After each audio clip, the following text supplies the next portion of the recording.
পাপের কথা উঠলেই কোথাও কোথাও বিশেষ প্রতিক্রিয়া দেখা দেয়, কারো কারো শরীরে জ্বালা ধরে। আমরা বাস্তবতায় অনেক সময় অনেক কিছু মেনে নেই, উপেক্ষা করি, হজম করি, কিন্তু তাই বলে পাপ কি কখনো মুছে যায়? উত্তর একটাই, পাপ কখনো মুছে যায় না। মিস্টার স্পিকার, আমি সংক্ষেপে একটা কথা বলতে চাই। আজকের দিনে কিছু কিছু পাপের কথা উঠলেই কোথাও কোথাও বিশেষ প্রতিক্রিয়া দেখা দেয়। আমরা দেখেছি কারো কারো শরীরে জ্বালা ধরে, কিন্তু কেউ কেউ শুনতে না চাইলো। আমরা কি পাপের কথা ভুলে যাব? চাইলে কি সব ভুলে যায়? মিস্টার স্পিকার, আমরা সবাই জানি কিছু পাপ আছে যার কোনো ক্ষমা হয় না, যদিও না ক্ষতিগ্রস্তরা সেই ক্ষমা না করে দেন যেটা আমাদের পবিত্র কোরআন শরীফে রয়েছে।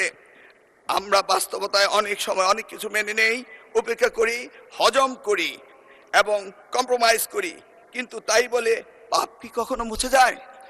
উত্তর একটাই, পাপ কখনো মুছে যায় না।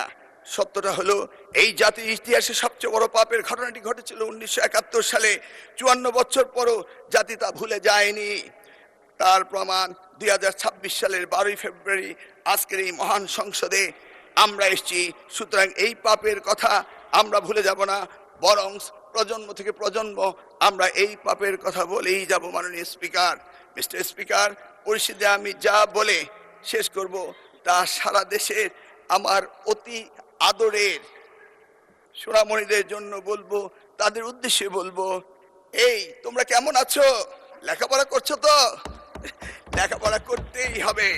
নকল, প্রস্তফা, জালিয়াতি কোনো কিছুই আর চলবে না। মিস্টার স্পিকার, আপনাকে ধন্যবাদ, আমি সময়ের মধ্যে শেষ করতে পেরেছি।